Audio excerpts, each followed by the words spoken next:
good what you're doing there. Maybe I'm just trying to if you do one of those little rolls in the snare thing.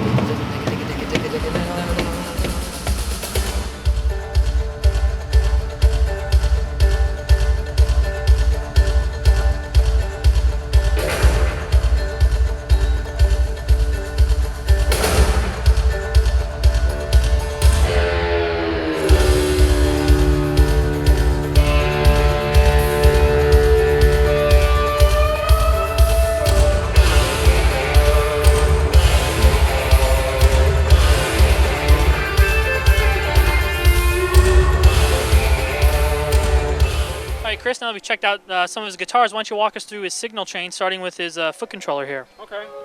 We use the Bradshaw RS10 with single expanded, I guess they call it, with the 2 extra rows of buttons.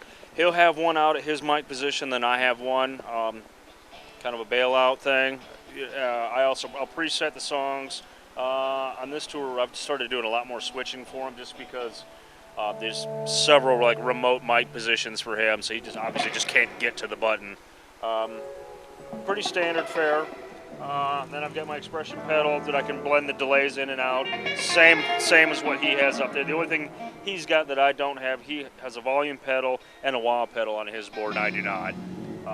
Other than that, they're identical. Well, mine has a fan though, and his doesn't. So that's the most important part, right? Absolutely. Fan will turn your day around. We come into the rack, which it's just like, well, I'm sure all your readers and viewers know, that's all the same stuff in there, really. Furmans, nothing exciting there. We all need them. We all know what they do. You got your wireless antenna combiner. I've got 2 UR4 dual receivers. So this is electric 1, 2, and 3, and that's my acoustic. This piece I absolutely swear by, and it was a real lifesaver once the one blessing of the flood is we got to start over. The other way to look at it is we had to start over. But it allowed us to, had the excuse to okay, these are some other pieces we've been wanting to try. Now let's do it. We have to start from zero, so let's do it. The way this is working, I've got this is wireless 1, 2, 3, and D is, it has hit the fan and we're on a cord. I've also got a foot switch out front that runs it, so that'd be wireless 1, 2, 3.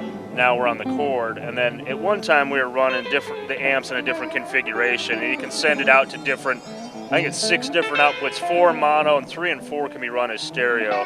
It's pretty cool. With it, it also has an internal effects loop, which is how I'm running all of this, because when I was running different amps, that way all my pedals I can send to different amps at one time. It's really badass. Ground lifts, phase correction, isolation transformers, that's all built in. It's like a tech's best friend. All the problems that have plagued everybody, like, oh, I got 2 amps running and I got that hum. Yeah, well, oh, gone. Oh, this, my vintage Fender and my Marshall are out of phase. And, okay. And you can see all these little push buttons right here. And your effects loop, phase, ground lift, it's all right there. Yeah, it's killer. Moving down, this guy here, my wireless channel 4 goes straight to the Avalon, and then to front and to the audio guys. That's my acoustic DI. Not much more to really be said about it. My signal chain, I come out of, first thing in the effects loop, I come out of here and I hit one of my effect gizmos. Then all these loops from this one and up to, I think up to 4 here, go back through my effects loop of this. And then all those loops, and you can see I've got some empty ones. We're actually sort of scaling down, which is kind of, it won't last. Don't quote me on that. Okay, you can quote me on that.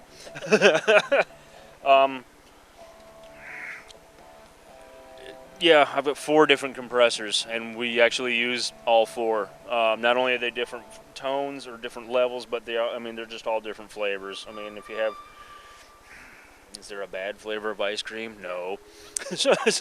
You ever find uses more than one at a time, or? Yeah, and actually, it's a lot of times we've run the Ego and the Demeter together, and it's You know, like they say, there's no wrong way to do it. If it sounds cool, then it's right. You know, it's one of those things.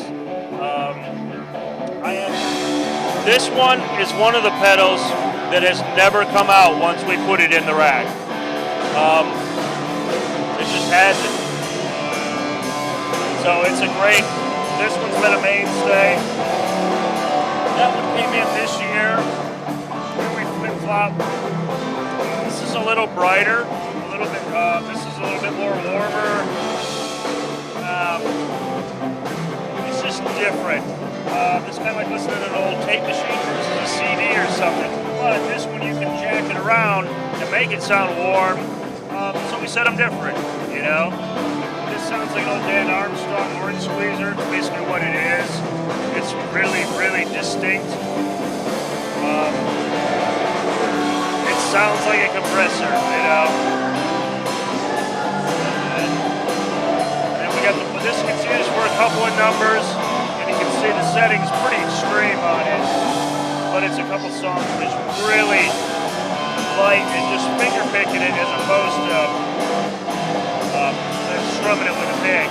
So the level, trying to compensate to keep the dynamic, the level of the song the same in his in-ear monitors, because there's parts of the song where he'll go to a pick and we'll shut that off and then go back to finger picking, but he wants the level to maintain. Moving on. EQ pedal, they're handy. Nobody ever really thinks about them, but man, they'll do so much for you. Like, I need just a little bit, or this sounds a little, you know. It does that. John Sir sent us a few to try, and we've absolutely fallen in love with his mid boost. It sounds outstanding. You know, you can also use it just as in two different levels, or just as a boost. We use a setting. It's a tremendous product. And it works with every amp we put in, whether it's the Fenders, whether it's a Marshall, whether it's a Vox, whether it's what, you know. And then we get down to the overdrives, some of the overdrives. We're using a T-Rex Alberta, which is very much like a tube screamer, but a more modern, more refined tube screamer, but they're not, you know, it's, you hear it and you go, oh, that's a tube screamer, you know. This guy, the Distortion 3, that's another pedal that's never gone out of the rack once it got put in. A very underrated pedal, I think. I don't know if it's because it's working man's priced, you know, but it's a great pedal. Whether you wind up the distortion and turn it, or wind up the out, you know, depending on how you want to run it, it sounds great. The Klon Centaur, which, if you've got the means, again, I've yet to hear an amp they sound bad in front of. You know, this is from a previous rig incarnation. It's just sitting there. It's not being used at all anymore. And when they get to the XDS Precision Overdrive, very much another outstanding overdrive that you can run it in a, you know, whether you run the gain all the way up level, whatever, you know, it's just a great sounding pedal. This is another one that's pretty much had permanent status in here. Again, it's another one that just, you know, some pedals, they sound really great when you set the knobs here, and then you go over here, and you're like, these you can all, oh, okay, and they're all great tones. An original old school Rat, noisy, but boy does it sound good. This is just sort of in there. We haven't really used it yet. It's kind of like a sound check pedal. We'll mess around with it and have fun. We haven't found a home for it yet. And all these guys go. At one time we were running stereo, either Fender and Marshall at the same time, and now we're not. Now it's Showman's Clean or for Fender flavor. And then John Sir's head for a Marshall tone and actual 69 super bass. Swamp with its pinnacle distortion when we're running the Marshall. This is kind of like, well, we know what an Oplexi sounds like. This more like the next notch up. It's more like a JMP or a JCM 800-ish master volume Marshall. Two different eras, depending on what we're feeling. I'm coming onto that head bone, and I'm hitting a Palmer PDI 09. Yeah, speaker simulator, thank you. I was like, what's the whole title? And then I come out of that Palmer, I come back over to my rack, hit like a volume control, and then I hit TC Electronics, a G major. Come out of the G major, which does my delay and chorus, all the spatial spiz. Hit the Marshall valve state down here, and then it goes out to my live cabinets, which again has two more Palmers on it for our sound guys and for him. And then if you look close, I'll try and light them up for you all. Well, these are my live cabs down here. I've got two open back 212s, Alessandro's cabs, which are loaded with his formula. They're neodymium magnet speakers. And then both my 412s are loaded with EVs. And I mean, so they're 1200, I mean, they don't break up, ever. And you don't want to be under the deck when it's going. You really don't want to be under the deck when it's going. It's loud. And then under his mic position, there are six wedges and four double 18 subs underneath where he stands. So it's I'm not gonna lie, it's pretty fun. I mean, it's pretty fun. It's loud, but it's fun. It sounds great, but it's it's loud. And then yeah, that's pretty much what we got. Like I said, it constantly evolves. Yeah.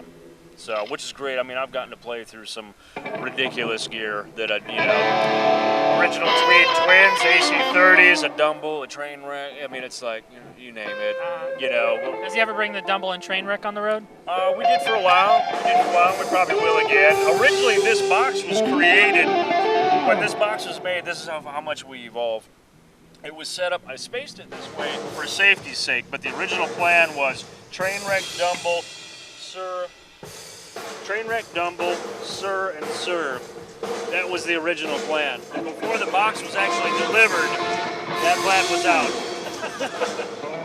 So, fortunately, we had the whole space because we knew it was going to happen, for the B-rig we brought out, we had to do a corporate show. For the B-rig, we'll use I've got two more Showmans and a high watt, and we would switch back and forth. So,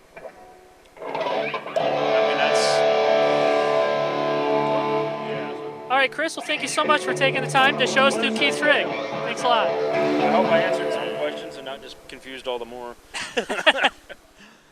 This is Jason Shadrick with PremierGuitar.com.